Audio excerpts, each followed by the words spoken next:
خداوند به زنبور عسل دستور داده که در کوه‌ها، درخت‌ها و محل‌هایی که انسان‌ها برای زندگی درست کردند برای خودتان خانه بسازید و از همه چیزهای طبیعی استفاده برید. فرمانبردار خدا باشید و از شما مواد خارج می شود که برای انسان‌ها شفا دهنده است و در این حکمت وجود دارد. قبل از تماشای نوار به کانال ارخیو تیجی ابونه شوید و تگمچه زنگوله را پخش کنید و اگر پسندتان آید به آن لایک گذارید و حتما فکر و اندیشه خود را در زیر این نوار بنویسید تا ما بتوانیم موضوعهای جالب را پیشنهاد شما سازیم. می رویم. خداوند متعال در قرآن به اهمیت زنبور بسیار اشاره کرده است. زنبور یکی از جاندارهایی است که وجودش برای انسانها بسیار مهم است و مثل همه موجودات دیگر به دلیل آفریده نشده است. در هر چیزی آفریده شده حکمتی وجود دارد. دقیقاً زنبور هم برای انسان آفریده شده است.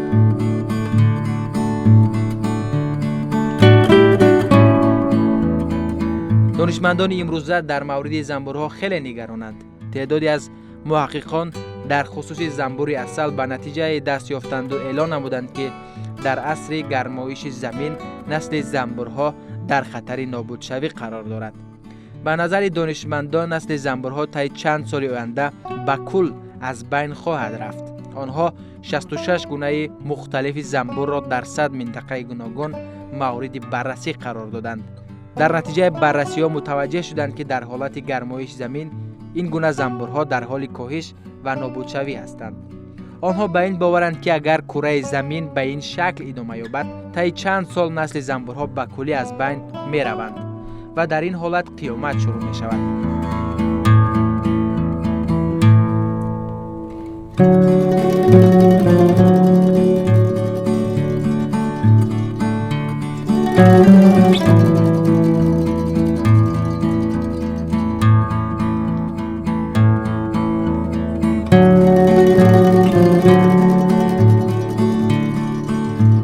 قیامت گفتیم و اینشتین به یادمان آمد که گفته بود اگر زنبورها از بین روند زمین فقط 4 سال دیگر عمر خواهد داشت.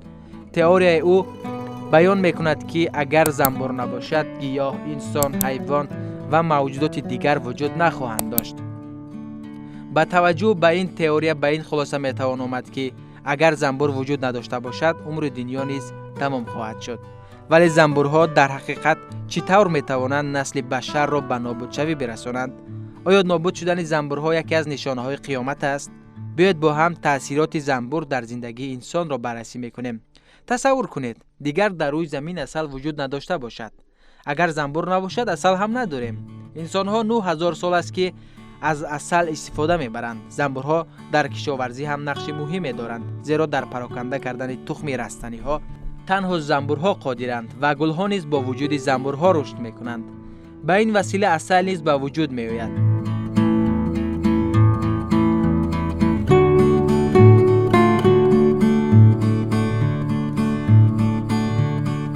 اگرچه برخی فکر میکنند عسل فقط یک مواد خوردنی است، باید گفت که عسل برای طبابت انسان بسیار مفید است.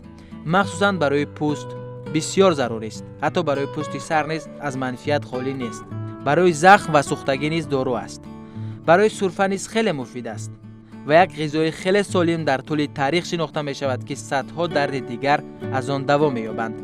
با نبودن این جاندار تعداد زیادی رستنی ها رشد نخواهند کرد. زنبورها در اکوسیستم بسیار تاثیرگذارند. تنها به گزارش سازمان ملل متحد 90% از مواد غذایی که انسان ها استفاده می برند تخم آن به واسطه زنبور پراکنده می شود. به گفته PMBC اگر زنبورها از بین روند نصف محصولات بازارها نیز از بین می روند. بادام، سیب، چهارمغز زمینی، آلوچه، گیلاس، انگور، شفتالو، زنجبیل، قلف نای، پیستا، تربوز، قهوه و چندین محصولات دیگر از همین قبیلند. پراکنده کردن تخم رستنی ها از جانب انسان یکی از راه‌های نجات گیاه ها خواهد بود. در خطه‌ای که حالا زنبور کم است به همین تجربه دست زدند. اگر زنبورها به طور کلی از بین روند انسان‌ها این تجربه را می‌توانند به راه مانند و برای پراکنده کردن گیاه‌ها تعداد انسان‌ها کافی نیستند و آنها با تمام قوه انرژی اگر این کار را انجام دهند نصف کار زنبورها را انجام دادن نمی‌توانند. محصولات‌های شیرین نیز کم خواهد شد.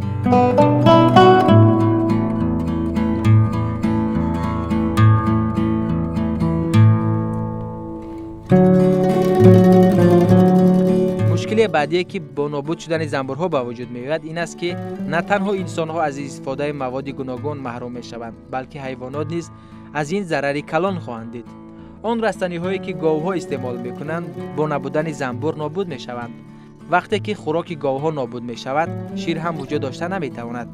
تولید پخته نیز از بین خواهد رفت. بعضی گیاه‌ها که زنبورها باردار می‌کنند و محض با وجود زنبورها آنها رشد می‌کنند، محصول غذایی نیستند، بلکه در زندگی روزمره ما به کار می‌روند.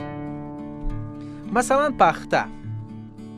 در این صورت لباس‌های پختگی ما نیز دیگر استحصال نمی‌شود. زندگی خود را بدون لباس‌ها و بستر و کورپاچه‌های پختگی تصور کنید. خیلی مشکل است، نه؟ می‌شود از پلاستیک سینتتیک به جای پخته استفاده برد، ولی این بسیار برای انسان‌ها گران خواهد افتاد و بیماری‌های زیادی را به وجود خواهد آورد و اصلاً بعد چند مدت لباس پختگی وجود نخواهد داشت. در مورد مواد غذایی نیز باید نگران بود. تصور کنید گاو و گوسفند در دنیا وجود نداشته باشد.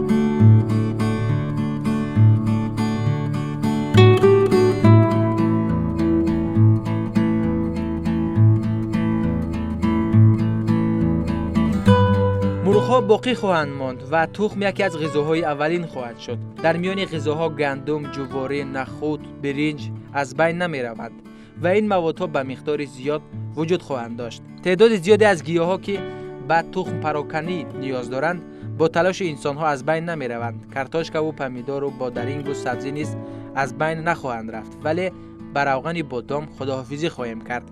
در این صورت مشکلات اقتصادی بزرگ در دنیا به وجود می‌آید و موادهای غذایی خیلی گران خواهند شد. این هم از رشد نکردن گیاه‌های زیاد به وجود می‌آید. در اسکاتلندیا این حادثه به مشاهده رسیده است. در زمستان سال 2012 دو گونه زنبورها از بین رفتند و مشاهده نمودیم که قیمت پخته و قهوه چگونه بالا رفت. در صورت نبودن زنبور در روی زمین یک پیاله قهوه چقدر گران می شود؟ آیا می دونید؟ انسان در این حالت برای زنده ماندن نیاز به غذای گوناگون پیدا می کند که الکی از بین رفته است. در آزمایشگاه اکولوژی سنتس به تحلیل در سال 2011 نتیجه گرفتند که گیاهان توسط زنبورها افزایش می‌یابند داروی ویتامین‌های کلسیم و آهن و ویتامین‌های آ و سی هستند. در اثر کمبود آهن، خستگی، ضعف و دیر شفا یافتن زخم‌ها، مشکلات کمخونی و سرطان به وجود خواهد آمد. بیاید مشکلات اقتصادی جهان را به تحلیل می‌کشیم. در نتیجه از بین رفتن زنبورها اقتصاد جهان ضربه بزرگی خواهد دید. برای تولید قهوه، پخته و مواد غذایی کارخانه‌های زیادی وجود دارند. تصور کنید وقتی که همه کارخانه‌ها از کار می‌مانند چقدر انسان‌ها بیکار خواهند شد. مثلا در امریکا که سومین کشور تولید کننده پخته در روی دنیا است، در کارخانه‌های آنها 125,000 نفر کار می‌کنند. اگر این کارخانه از کار ماند 125,000 نفر بیکار می‌مانند. آنها باز عائله‌های خود را دارند. این تنها یک مثال کوچک است. همچنین گفتیم محصولات شیری نیز از بین خواهد رفت. تصور کنید در روی دنیا چقدر کارخانه‌های به استحصال محصولات شیری مشغول است. مثال دیگر کارخانه بزرگترین قهوه در آمریکا 81 میلیارد دلار ارزش دارد و از میان می‌رود و مانند همین کارخانه‌های دیگر دنیا که قهوه استحصال می‌کنند. بعد این یک قحطی به وجود می‌آید. خبر خوش این است که از بین رفتن زنبورها انسانها را از گرسنگی نابود نمی‌کند و آنها یکدیگر را نخواهند خورد، ولی وضعیت وزنین خواهد شد. دلیل زنده ماندن انسانها گندم، برنج، نخود و جواری خواهد بود، ولی امیدواریم این حادثه به عمل نمی‌آید، زیرا اگر همین فردا زنبورها نابود شوند نرخ گندم، برنج، نخود و جواری گران خواهد شد و ما قدرت خریداری کردن آن را نخواهیم داشت. خیلی ممنونم که این نوار را تا آخر تماشا کردید. حتما که بعد تماشا کردن این نوار برای سرسبزی طبیعت تلاش خواهید کرد. با کانال ارخیو تیجی ابونه باشید. ما حتما به شما معلوماتایی را پیشنهاد میکنیم که تا حال نشنیده اید.